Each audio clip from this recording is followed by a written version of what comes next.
Hello and welcome to the Slate Political Gabfest.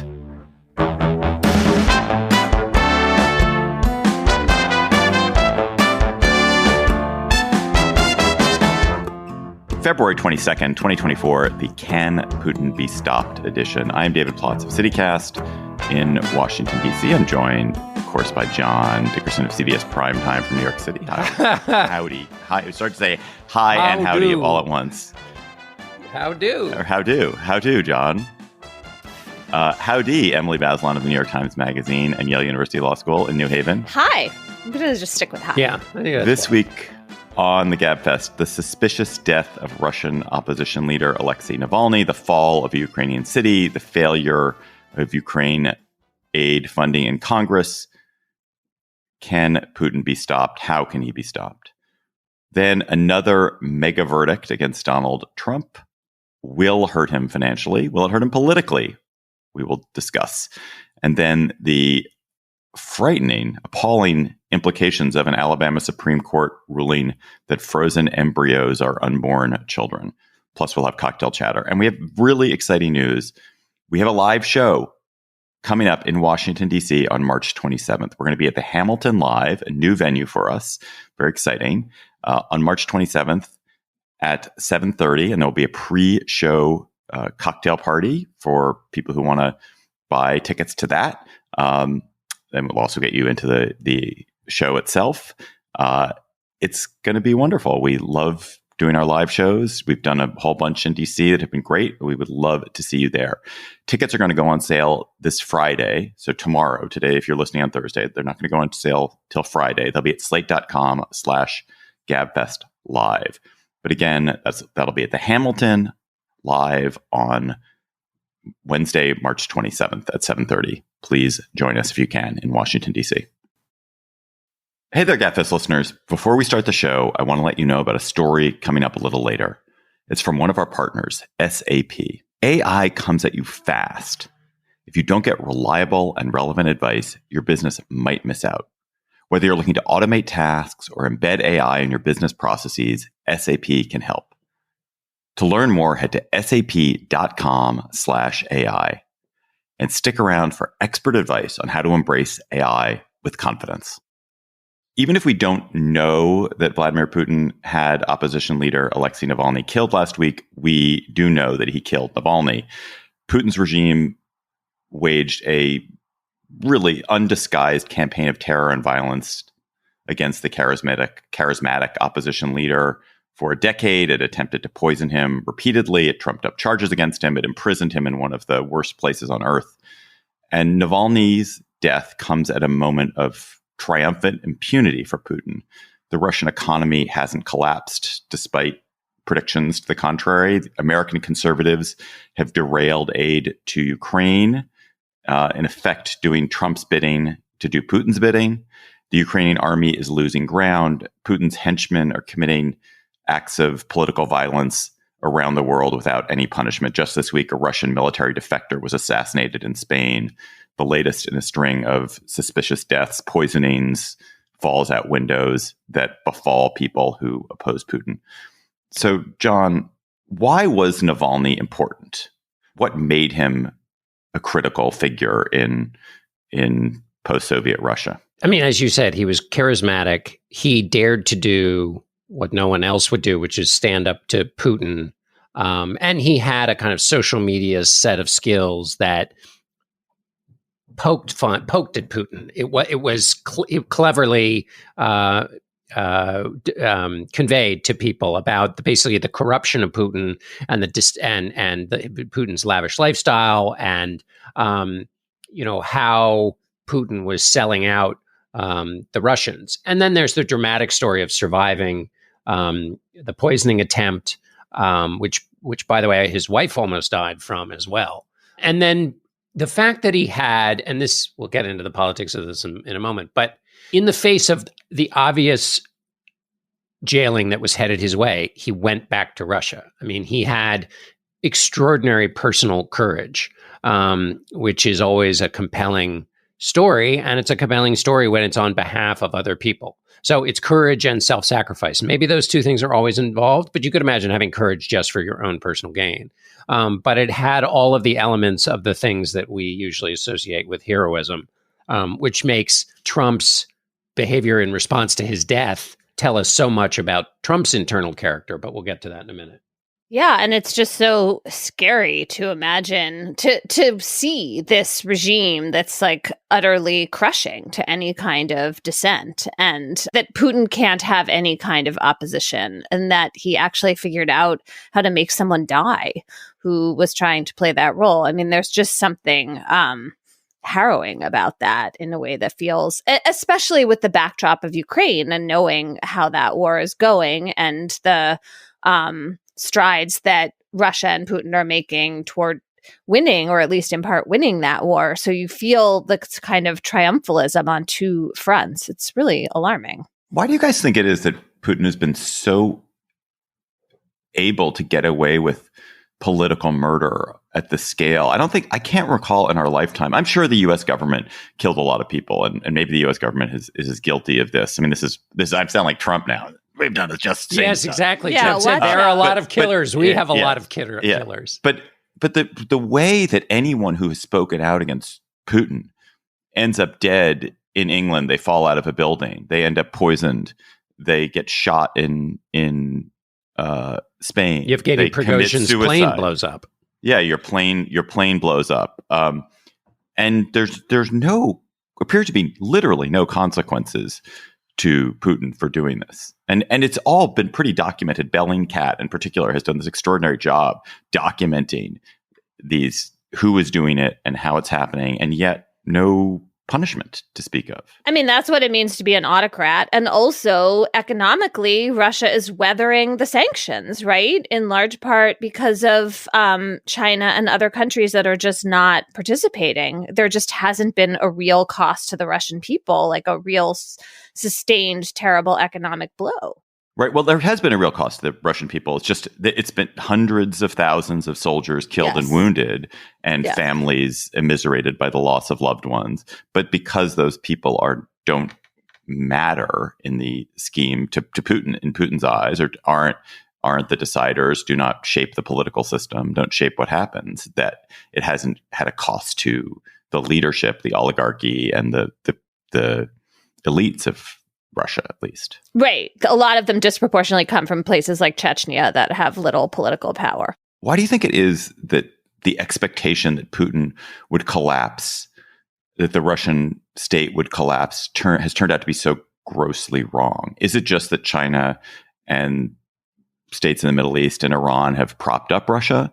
Or is there something we fundamentally misunderstood about the nature of Putin's support? I mean, he's waging this war that's causing vast suffering for his own people. It's not great for Ukraine. Ukraine is in trouble in this war, but Ukraine, has held Russia off. Russia has not achieved the gains it sought in the war, and yet Putin is more powerful, more untouchable, without any opposition than he's ever been. It's such a great question. What gravitational pull did not kick in that the U.S. was expecting? And part of it is Emily's point about the sanctions that were supposed to be crippling kind of were, but Putin found other markets, and also those sanctions rely on the good behavior of U.S. allies.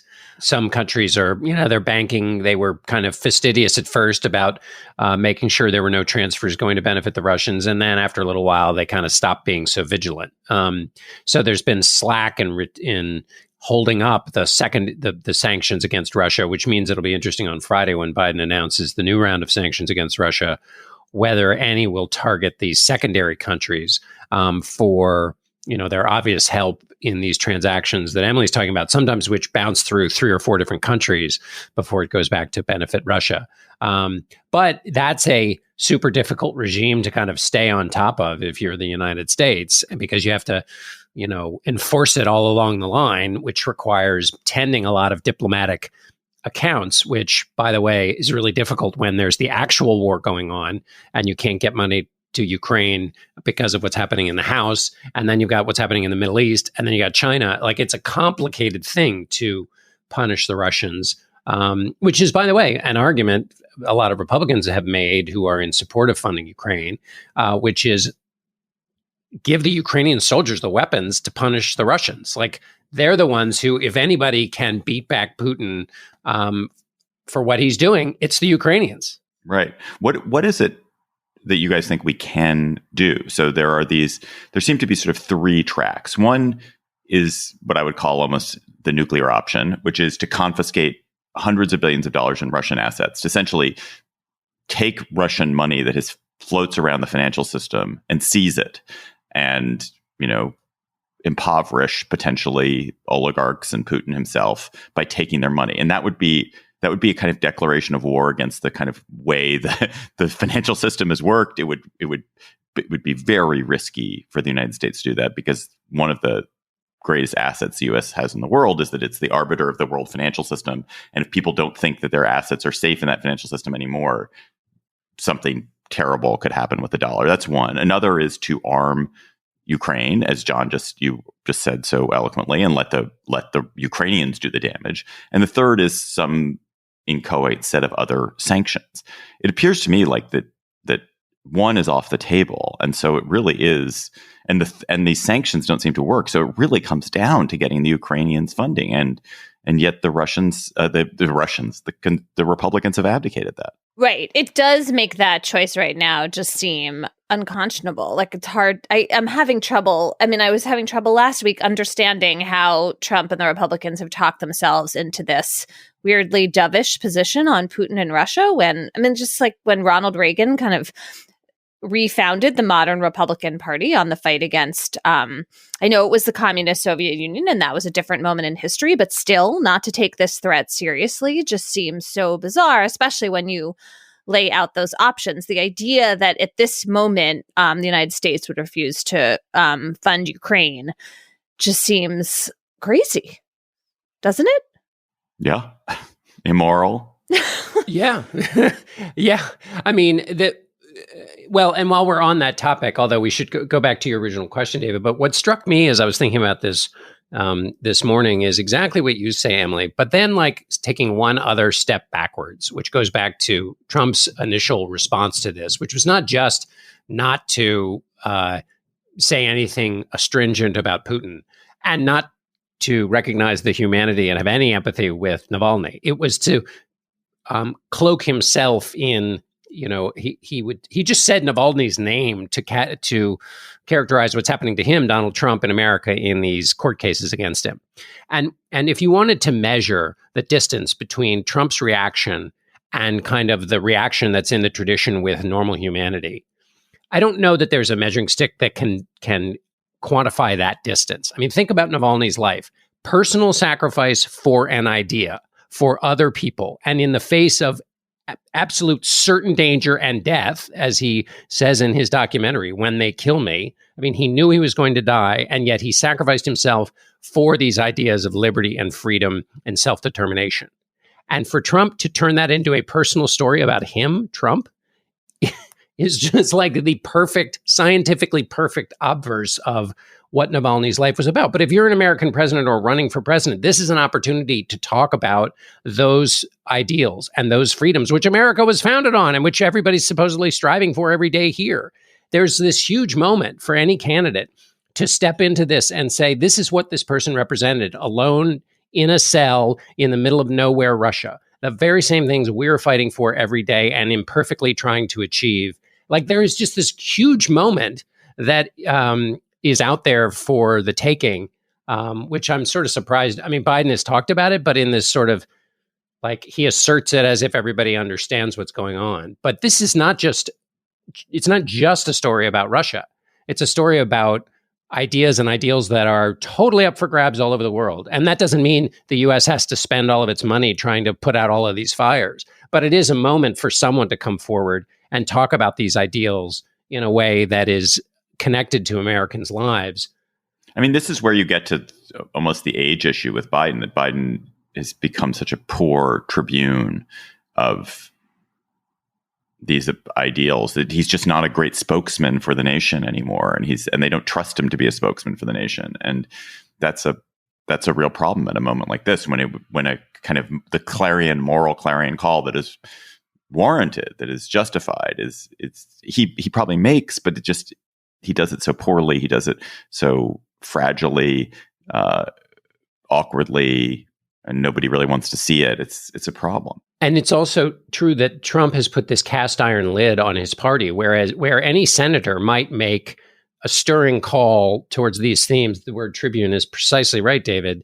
And yet they can't, because the leader of the Republican Party is explicitly and implicitly pro-Putin. And therefore, a senator who gave such a speech would seem to be criticizing Trump.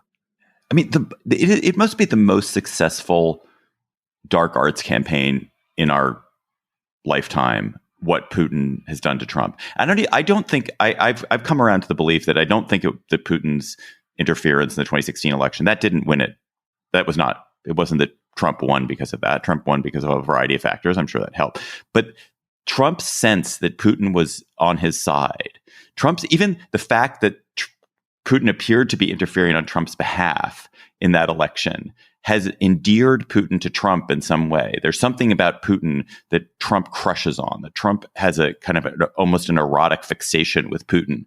And it has taken the Republican Party, which has stood up kind of admirably against communism for so long, as you were pointing out, Emily. It stood up so long for freedom and, was on the right side of that argument for generations, and made it into this pathetic worm on the ground, unable to do anything, and sacrificing national interests for some kind of partisan interest to placate their great leader. It's just a moral tragedy and sickening. Right. I mean, we should add in Tucker Carlson's interview of Putin, which Unbelievable. goes along with all of this, and just like the bizarre falling for all of the fraud, whatever, the Potemkin village that Putin presented. But I mean, I also think with Trump that there's just an affinity there. Like, he's turned on by Putin's strongman act. And I also wonder if the fact that part of Navalny's campaign against Putin was to point out all the corruption, that is also something obviously Trump would kind of glory in, right? Someone figuring out how to kind of swindle and build these huge buildings or this like enormous estate for himself. Like, that's hardly something Trump is going to object to. And somehow it just all adds up to this admiration and fealty, which, and then the idea that it's leading the entire party in that direction. It's amazing. In the National Review, there's a great piece, "We Need to Talk About Tucker," by Jeffrey, I think Blehar. I don't know if I'm pronouncing that name right, but it sensibly, calmly walks through not just the Putin interview. Putin steamrolled over a lot of people, but the weird visit and the escalating Baroque weirdness of Carlson's various trips to the supermarket, the subway, and so forth. It's worth a read. Slate Plus members, you get bonus segments from us on every episode of the Gabfest. We're going to have a bonus segment for you today. We're going to talk about the effort to undermine Joe Biden in the Michigan Democratic primary by other Democrats in order to get him to change his position on the Gaza war. And we're going to talk to a Michigan journalist about his coverage of that issue. And we'll get another local perspective. We loved having a local perspective on last week's show. We're going to try it again this week. But it's just for Slate Plus members, this segment. So if you are a Slate Plus member, thank you. And if you're not, consider becoming a member. Sign up. You get bonus segments of every episode of the Gabfest, as well as other Slate podcasts. You get special discounts to our live show, like the one we're coming up on March 27th here in DC. You don't hit the paywall on the Slate site. You get a lot more. So again, if you're a member, thank you. If you're not a member, go to slate.com/Gabfest Plus to become a member today. That's slate.com/Gabfest Plus. This podcast is brought to you by Slate Studios and SAP. AI is moving so fast. If you don't get reliable and relevant advice, your business might miss out. Welcome to Dear Artie, an advice column from SAP, where we tackle the tricky questions at the intersection of AI and business. Here's our expert, the technology futurist, Ian Kahn. Hi, I'm excited to dive into today's question. Dear Artie, as our company expands, so do our hiring efforts. How can AI help us attract top talent? Signed, Searching for Higher Power.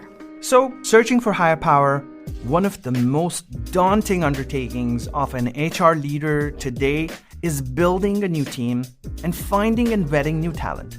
This is a very time-consuming process and can take precious organizational resources. As a companion to the HR team, AI technology can be used to create job descriptions, analyze candidate resumes, and filter candidates into various pools based on experience, skills, or any other parameter. You can also use AI to match internal talent with positions available. Parameters for this can be set, rules can be set, that can all be done through the algorithm. There are so many things that we as humans could be not looking at that AI can do in a matter of seconds. Embrace AI with confidence. Head to sap.com/AI to learn more. This episode of the Gabfest is sponsored by SAP. First, the bad news. SAP Business AI won't help you generate cubist versions of your family's holiday photos, but it will help you understand which supplier is best to help you roll out your plant-based packaging in Southeast Asia, and identify the training your junior project manager needs to rise up the ranks, and automate repetitive tasks while you focus on big innovations, so you can be ready for the next opportunity. Revolutionary technology, real-world results. That's SAP Business AI. Judge Arthur Engoron gave the Trump family the business this week. He issued a brutal ruling and opinion in a New York civil case. New York Attorney General Tish James had charged the Trump organization with civil fraud, accusing Trump, his children, and his minions at the Trump organization of inflating asset values to win favorable treatment by banks and insurance companies. Engoron fined Trump $355 million plus interest. He also barred Trump from leading any company in New York for 3 years. His sons also got a similar treatment. This is the third mega civil judgment against Trump in recent months, 2 in the E. Jean Carroll defamation cases, and now this one. So, Emily, why did he lose so comprehensively in front of Judge Engoron? What would he have found to have done? I mean, this giant basically scheme, kind of fraud, where the Trump organization was accused of inflating its assets and thus defrauding the banks and insurance companies that they were working with and making lots of extra money. The critique of this case has always been that there weren't victims, right? I mean, this is what Trump keeps talking about, that the banks also in the end made money. There were victims, by the way. I'm going to get to that in a second, but go ahead. Oh, good. Yes, I'm glad you said that. But this ginormous sum is about the amount of extra money that Trump made with these huge inflationary estimates. And so that's what the judge was doing, was trying to penalize the company and the Trump family as the owners of that company for amounts of money that were akin to the extra amounts of money that they made. I'm going to just briefly retort that defense. I think there are 2 victims here. This is an analogous to drunk driving, I think, which is you can drive drunk all the time and you don't hit anyone. There's no victim. But it's still a crime. We still make it a crime because the act of driving drunk exposes all sorts of people to risk in the system. And the fact that Trump has inflated his asset values has exposed the people who have invested with him and the insurance companies to a risk that they shouldn't be exposed to, that they wouldn't have been exposed to had he not been fraudulent, and makes the financial system less safe. It's just danger. It makes the system much more dangerous for everyone. Turns out nothing blew up. No one was hit, but that doesn't mean there wasn't risk. That's number one. But there are also actual victims. And the victims are the people, the other firms that didn't get the loans from banks that made those loans to Trump. Because the banks made the loans to Trump because they thought, oh, Trump has these assets, they're worth this much. It's an attractive investment. The investment that was next in line, the person who had the slightly lower asset value, because they didn't make up their asset value, didn't get that loan, or they got that loan on worse terms and paid more for it. And it's very hard. You can't identify that victim. It's not, they haven't been literally defrauded in a way that you can measure it, but they are victims nonetheless. And that's a victimhood that's spread out through the system. And it's just that Trump got to put himself, as you can imagine, in the front of the line to get favorable treatment. And the person that was one step behind them in line got worse treatment as a result. I love both of those points on the second one. Is that essentially an assertion of victimhood based on, as you said, can't prove that it exists, but you can prove all the component parts, which is to say that lenders don't have an inexhaustible amount of money to lend, and so it's you can build your case based on some knowable facts, which then back you into that assertion. I like that. The other thing is you just can't have a system operating with everybody hugely inflating their assets. Cheating, That's just not going to work. And of course, not everybody is going to get caught, but the everyone does it defense just cannot work in this case, especially when you're talking about inflationary amounts that are of great magnitudes that go on over time that are so well documented, et cetera. And I think that's why this judge made the ruling of actual culpability before he sat down and listened to all the testimony about the damages, right? Like he decided that months ago, and really the proceedings that were public and that Trump treated with incredible contempt, they were all about the amount of money that was going to be taken. And the judge was really peeved by the total lack of remorse or responsibility taken by the Trump and the Trump organization. Really annoyed by that. Although totally unsurprising, but I'm sure Trump could have reduced this penalty a significant amount had he just been like, you know what, you're right. It was we made some mistakes, and probably it would have been much smaller. But of course, Trump is constitutionally incapable of that. Insofar as Trump believes in a constitution, that's the constitution he believes in. You know, the corrosive effect of Trump's, there was this kind of behavior was originally seen by people like Ann Althouse and others as like Trump's genius. Like he gets around the system, and that's going to make him a great president because he's got this special genius. But it's just straight up old fraud. And the corrosive knock-on effects of that kind of behavior, either from him specifically or in general, it's a kooky thing that people were like, oh, no one got hurt, so there's no crime, no foul, or no harm, no foul. It's just nutty. And we've seen, obviously, the way in which that has rippled out throughout politics and American life now because of the permission structure, that applauding line-crossing behavior, encourages more of it, encourages people to lower standards. So this was essentially an assertion of like the reassertion of a standard, which is basically the role the courts have played with Trump all along, right? It goes back to, if you're famous, they let you do it. Actually, the courts, at least in some instances with him, have not. I do think this is a mistake we all make with politicians we support, which is to take their actual worst qualities and attribute virtue to them because they get something done. And I go back to like Bill Clinton with this, that Bill Clinton had this quality of being able to kind of lie very effectively. He could tell people in front of him what they wanted to hear. And people said, oh, he's a marvelous communicator. What a great communicator he is. He really makes you feel something. And yes, he did. Yes, that is true. He would make you feel, but in part, he did it by performing an act of emotional jujitsu on you and faking an empathy that you then kind of went along with. And it was magic if you supported what he was doing, but it was also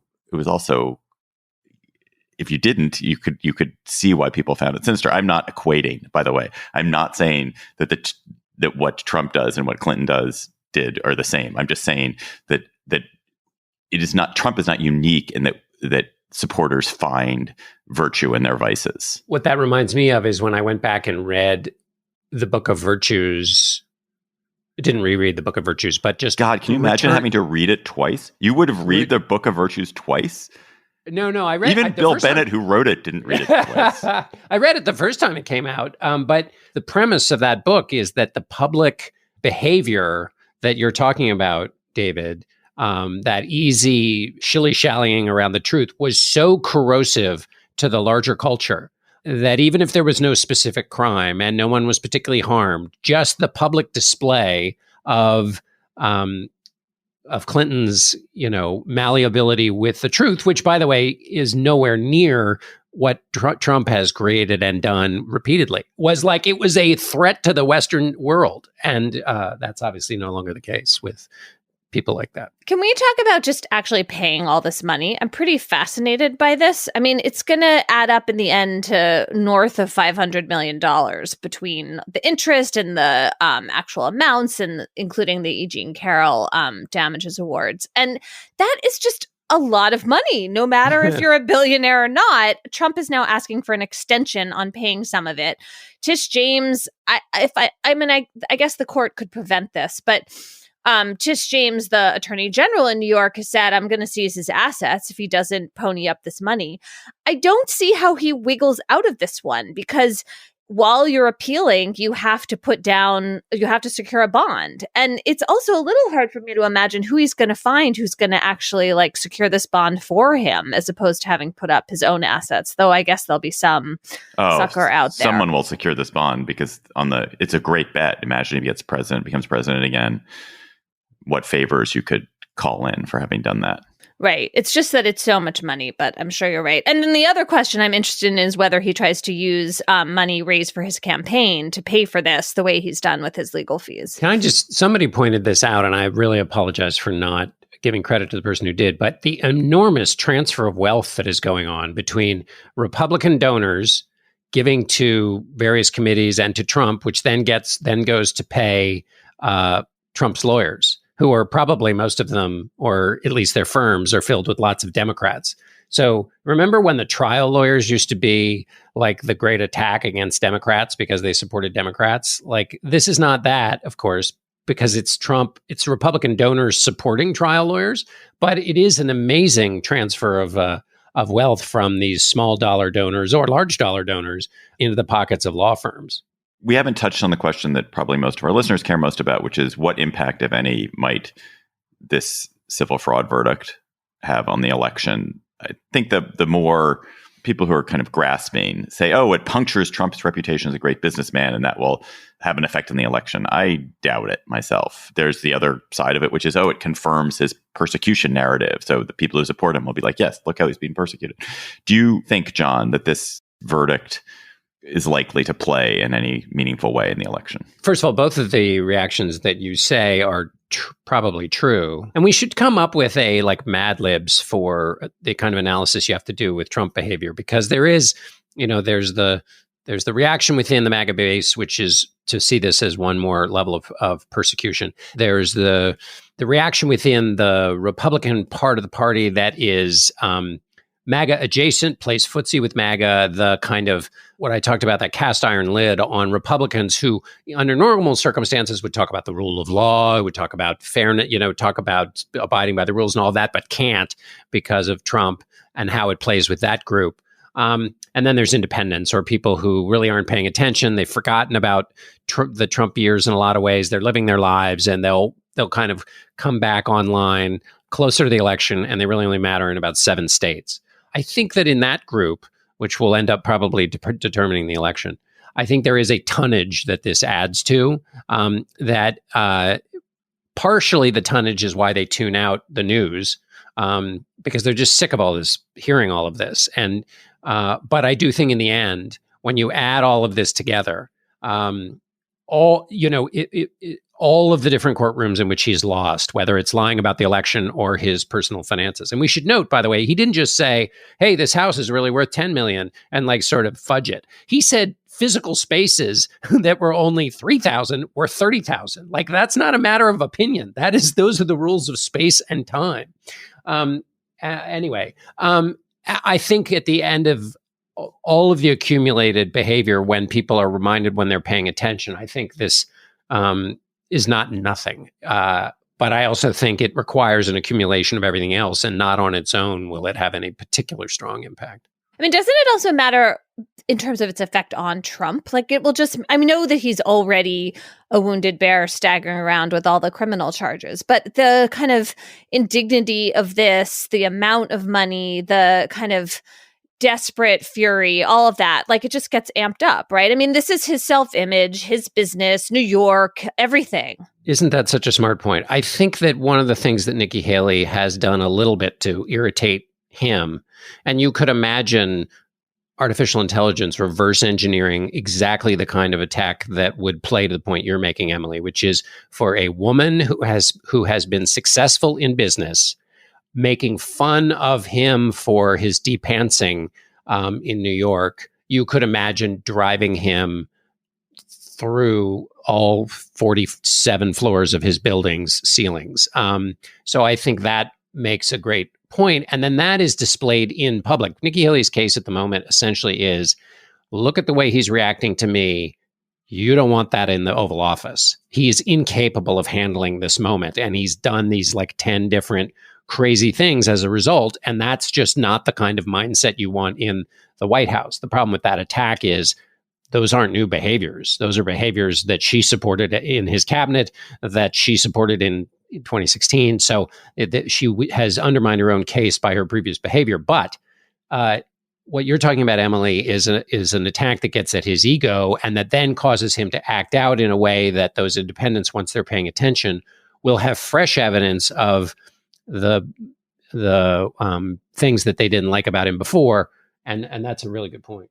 So before we end, just a reminder that coming up, we'll have the Stormy Daniels trial, the sort of campaign fraud case is coming up in New York. That's the first criminal case that Trump's going to face. And it's scheduled to start relatively soon, March 25th. That trial is supposed to start. So it's very likely there will be a verdict in that case before the election, barring some set of delays that don't anticipate. And then I guess also, Emily, we're waiting to hear the next step in the Georgia case, whether Fani Willis, the prosecuting attorney there, is going to somehow be disqualified from prosecuting that case, and how it will proceed if she is disqualified. Right. And then also we're waiting to hear from the Supreme Court about whether it's going to take the appeal from Trump on his incredibly broad immunity claim. And that affects the timing of the prosecution of the January 6th charges that Jack Smith, the federal prosecutor, is bringing.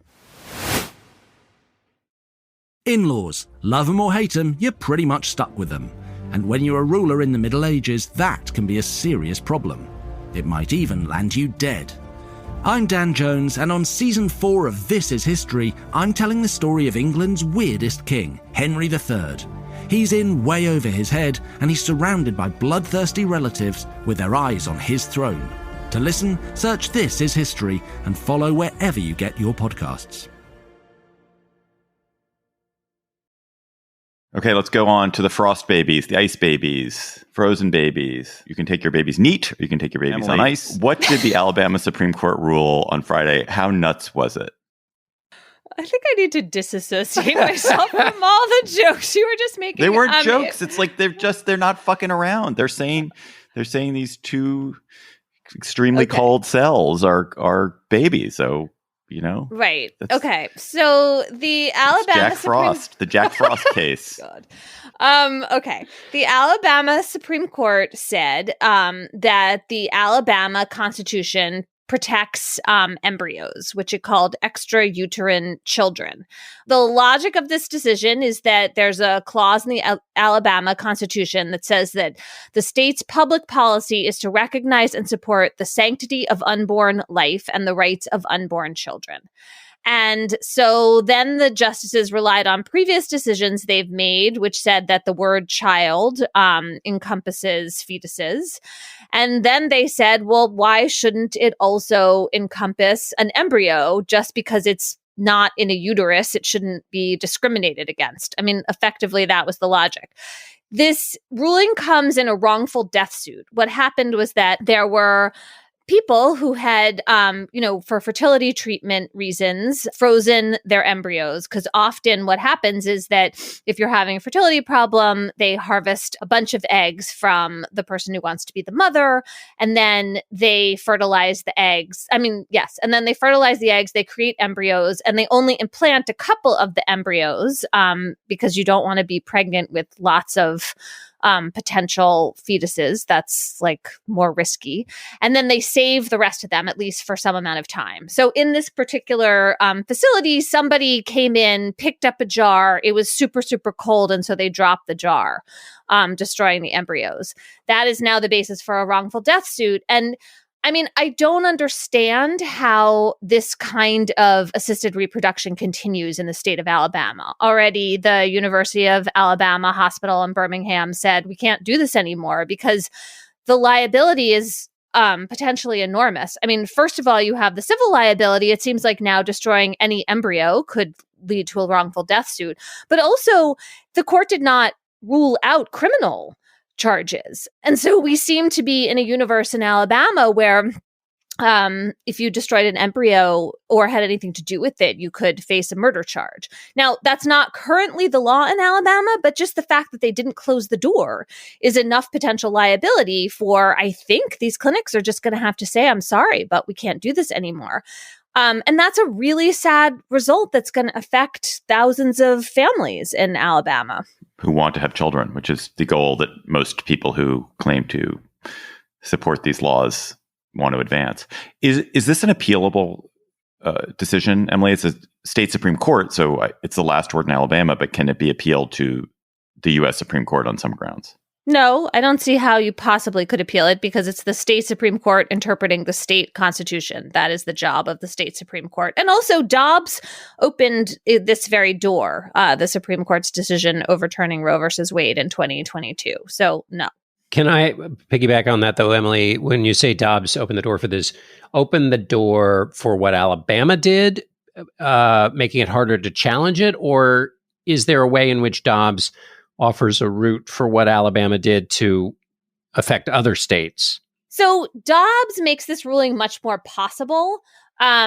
Previously, there have been prosecutions of women under what are called fetal homicide statutes, where like you weren't allowed to use drugs during pregnancy. And the same theory was that the fetus was a child. But we never had any kind of application of that idea in a setting of, embryos or IVF. And I think what's really going on here in terms of tipping the balance is that in Dobbs, Justice Alito talks about states being able to defend the rights of unborn children and doesn't balance that at all against the lives or health of women, of mothers, of people who are pregnant. And so that kind of opens the door to elevating the rights of any kind of embryo or fetus that the state defines as a child. Yeah, super thank you. Because when I read that in the coverage and maybe even said it out of my own mouth on television, I thought, oh, well, what that means is that it just emboldened people who want to take more aggressive views of when life begins. But now you've explained how there's an actual door that opened. Thank you.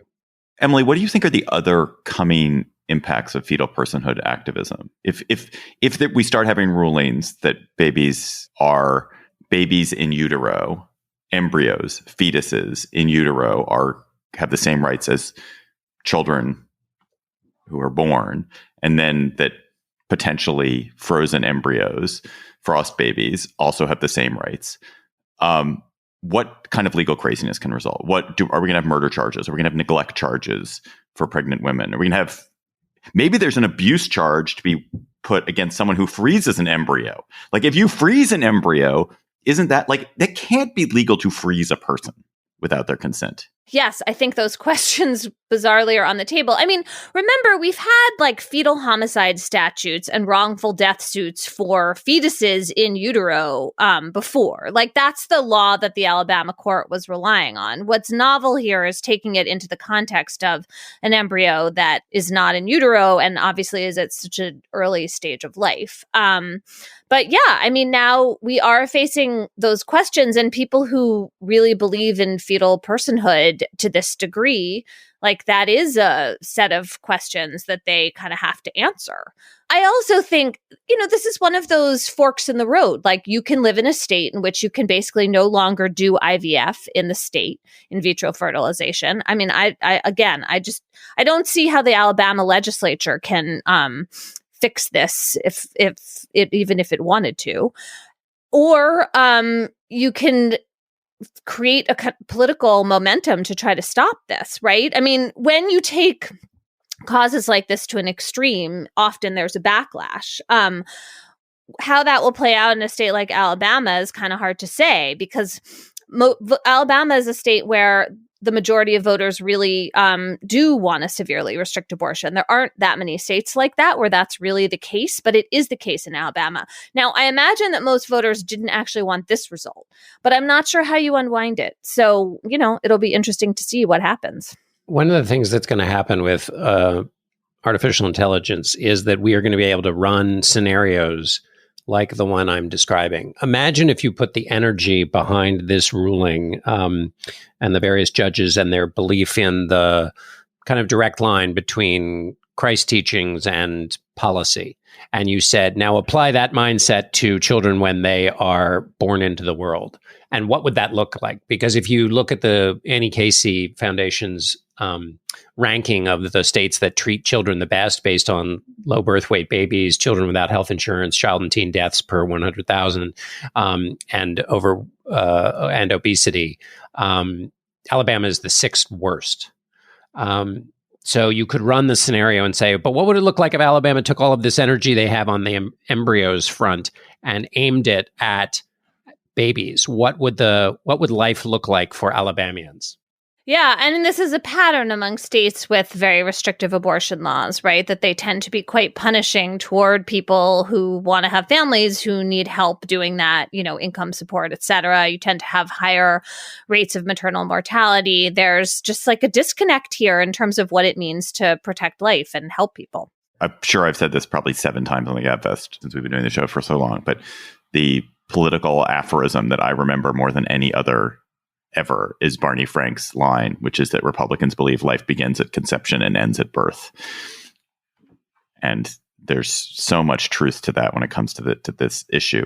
And just a couple of quick final thoughts from me. One is that this is another example where uncertainty is I don't know if it's the goal of the law, but it certainly is the effect of the law. And we've seen again and again that doctors cannot abide uncertainty, because the downside risk to them of losing their practice is so profound, losing their license for something they do because they're uncertain about what the law is so enormous that they just won't do it. And so, as you say, Emily, even if they think they can continue to do IVF and like there are protections, they're just not going to take that risk, because what if they're the one that the state uses as the exemplar to prosecute for because they destroyed one embryo while implanting it, and that was an act of murder. They just won't do it. And so the uncertainty is part of it. And the other thing I just want to actually ask you, Emily, in closing is, one of the things that must be frustrating for the anti-abortion forces in the country is that abortion actually hasn't been affected as much as I think they expected it to be by what's happened in Dobbs, because of the availability of medication abortions and the mailing of medication abortion drugs across state lines. And there's a great story in the Times today about did you write that story? No, you didn't write that story. No, I didn't write that story, but it's about doctors who I wrote about last year, and Pam Belluck did a great job with the story today. Yeah, I think that's true. I mean, the number of abortions nationwide has actually risen, and we're seeing thousands and thousands of pills being mailed into red states. Eventually there'll be litigation over that. And yes, that's all correct. I mean, I often wonder about, these like fears of liability and risk aversion from professionals, from doctors and lawyers.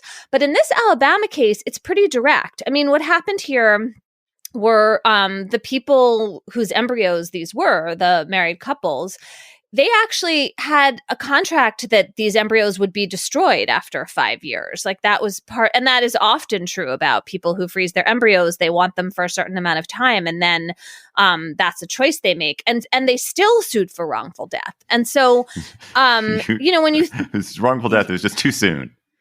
When you think about that way, like it really does seem like there's just liability all over the place for the clinics here. And you don't have to get anywhere near criminal charges to just think that that's cost prohibitive. Let's go to cocktail chatter. When you're having your icy cocktail on the rocks, John Dickerson, what are you going to be chattering about? Well, it's another music-related chatter related to, we have some wonderful singer-songwriters and musicians who listen to the Gabfest. Our resident musician, political scientist is Max Kerman of the Arkells.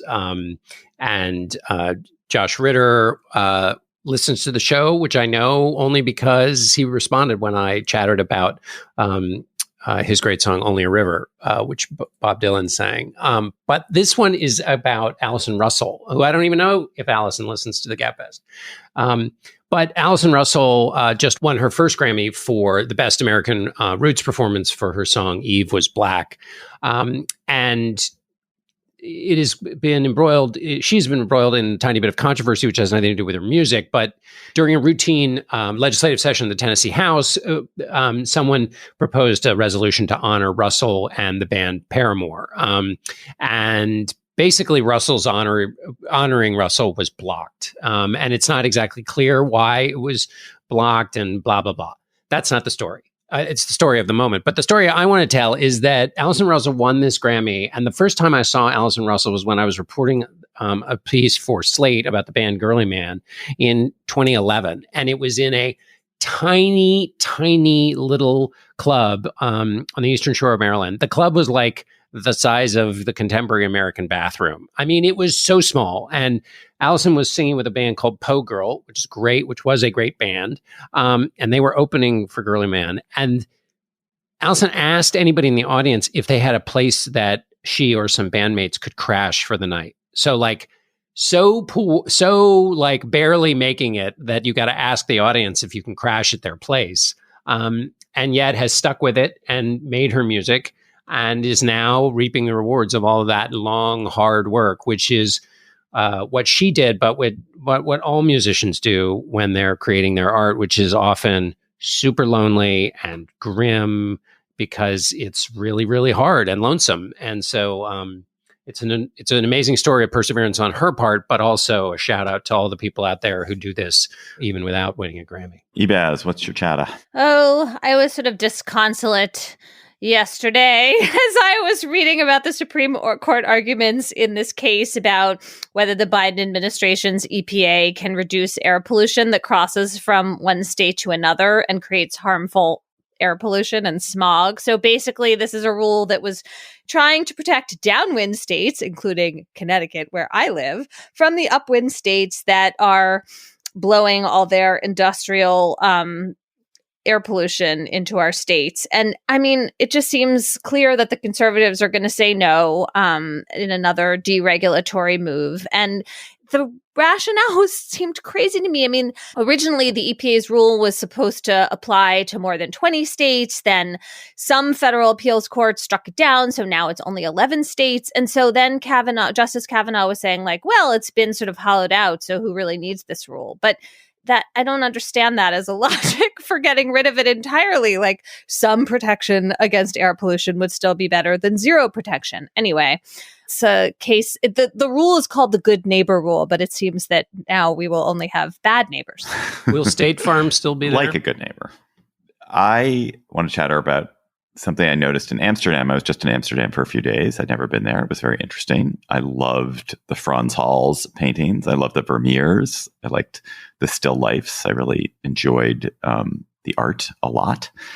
But maybe the thing that stuck with me most was something I saw called the closet bed, which was used in the pre-modern Netherlands. Ooh, Emily's nodding. Emily's eyes I texted you about this. Oh, wow. Keep talking. So you can imagine like a pretty big desk, like an executive's desk. And on top of the desk, instead of it being a flat surface, is a big wooden box with doors. And in that wooden box is a mattress and pillows. And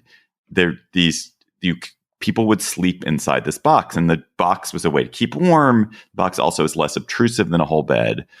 And so it can be on the side of the room. But the weird part about the box is none of that stuff. It's that it's only about 4 or 5 feet long. And so there is no possible way that a regular person, even a regular person in the 16th century or 18th century, could stretch out in it. But the reason it existed is because a significant chunk of Dutch people for a significant length of time over centuries slept sitting up, or they slept partially reclined. They leaned against pillows. They were propped up as they slept. And there seem to be various theories about why this is. One theory is, it's that lying flat is associated with death. And so you don't want to sleep flat because it's too much like death. Another theory is that it helped with digestion. So that you would sleep sitting up to kind of give the stomach a chance to do its business better. And you know, I was reading a little bit more about this, and they're pointing out that actually in our modern era, there are plenty of times when people sleep kind of sitting up. In hospital beds, often people are sleeping sitting up. Emily, why are you making that face? Because I found looking at these closet beds terrifying. Like it just seemed so uncomfortable. I couldn't imagine. I have a lot of terrifying they're because not of the closet beds, though. Closet beds are Murphy beds. These are in chests, right? Okay. They're called closet beds. They're like Don't really be so small pedantic. and constricted. Well, no, Yeah. because But are you saying that you found them because it was so claustrophobic to imagine sleeping enclosed, or because sleeping the crunched sitting up, Yeah. sitting up. Yeah. Yeah. No, it just made me really upset to imagine that like the norm for sleeping was sitting up and that people thought that was healthier. Like I think I would have died. I have so much trouble sleeping when I'm not lying down. It just made me really anxious. You know, I've shifted from being a stomach and side sleeper to mostly being a back sleeper. well, as isn't I've it gotten supposed to be older. more healthy? Well, you're still lying down. No, it's true, but it is. But now my head is more elevated because my neck is more up on pillows. I just think it is. You actually can change your sleep habits more than you think you can. As somebody who has weirdly changed my sleep habit unconsciously over years. My point about Murphy bed versus chest bed is not mere pedancy, because if it's a Murphy bed, definitely mere pedancy. If it comes, I know you. If it, John! no, Really? Two things can be possible. I can engage in mere pedancy constantly, but not in this instant. If it's a Murphy bed, it's floor to ceiling, right? So in that case, somebody who is having to imagine what you're talking about is like, wait a minute, it's floor to ceiling. How is that cramped? But if it's a chest, then a chest is smaller, and a bed that comes out of the chest is one in which a full person could not stretch out. I found it hugely claustrophobic, both for the boxiness and also, yes, the thought of having to do that also gave me the heebie-jeebies. The Dutch, it was a really successful civilization. Listeners, you have thoughts on beds. You have thoughts on things that aren't beds as well, and you've sent them to us by emailing to us at gabfest@slate.com with your listener chatters. Please keep them coming. Something that you're talking about at your cocktail party, which is surely more interesting than a bed, but less interesting than a Supreme Court decision that will cause pollution across your state. So email them to us. And in the meantime, be inspired by Lee Underwood in Atlanta, who has our listener chatter this week. Hello, Gabfest. This is Lee Underwood in Atlanta. My cocktail chatter is a story in the terrific new cycling publication, Escape Collective. It begins, who among us hasn't dreamed of simply stopping it all and riding away?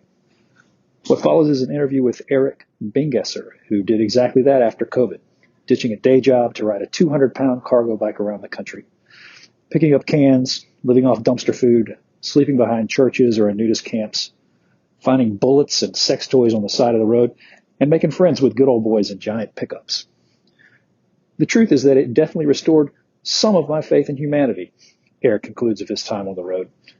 Reading this interview did the same for me. The story's titled, Meet the Man Who Rode More New Roads Than Anyone Else, and it can be found at escapecollective.com.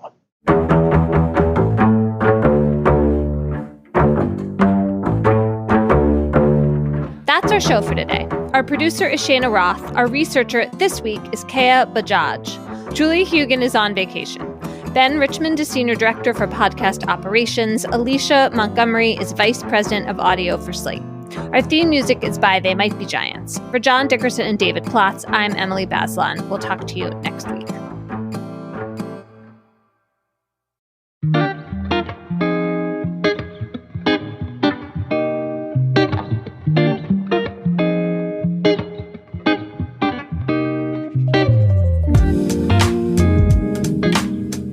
Hey, Slate Plus, how are you? We have a special guest today. Zach Gorchow is the executive editor and publisher of Gongwer News Service in Michigan. He also, amazingly, co-hosts a podcast with Shayna Roth, our producer. Shayna does a Michigan political podcast called Mishmash with Zach, so you should listen to that. So it's very exciting to have Shayna's co-conspirator on to talk about an interesting thing that's going on in Michigan. So Zach, you cover Michigan politics deeply as part of your job. We don't, and we pay attention to it in these moments when it pops up, and especially around the presidential election. And there's this fascinating thing that's happening ahead of your primary next week, where there's an effort to, I guess, more or less embarrass President Biden by having people vote uncommitted in the Democratic primary where Biden is running unopposed or more or less unopposed next week. So can you talk a little bit about where the uncommitted movement comes from and what its purpose seems to be? Well, it's great to be here. The origins of it really are rooted in the war between Israel and Hamas and President Biden's support for Israel's conduct in that war to date. Michigan has one of the largest, maybe the largest population of Arab Americans outside of the Middle East, a suburb of Detroit called Dearborn, and an enclave city within Detroit called Hamtramck have large populations of Arab Americans. Can I actually pause you there? How big is it? What's the scale? How many people? Great question. Dearborn is well over 100,000 people, and Hamtramck is a smaller city. But you're talking, I believe the number that I've seen kicked around is well over 300,000 people, Arab Americans total within the state of Michigan. And so there is a lot of support for the Palestinians and a lot of anger at Israel for continuing to be at war in Gaza and trying to destroy Hamas after the attack within Israel. And so because the United States under President Biden continues to support Israel's war, there has been a call among leading Arab American elected officials, like the mayor of Dearborn, various members of the state legislature. Probably the name your audience would be most familiar with is Congresswoman Rashida Tlaib, a Palestinian American who has always been sort of an icon for the Palestinian cause. And they have decided to call for Democratic voters, these are all Democratic officials I mentioned, to vote for uncommitted, to send a message to President Biden that he is at risk of losing Michigan in the November general election if he continues this course.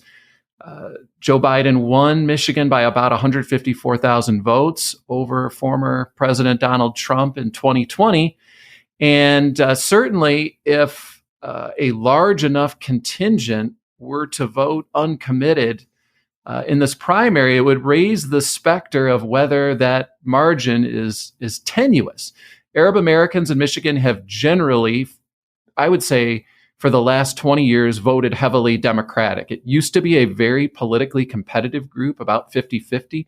I believe George W. Bush in 2000 actually carried the city of Dearborn, if I recall.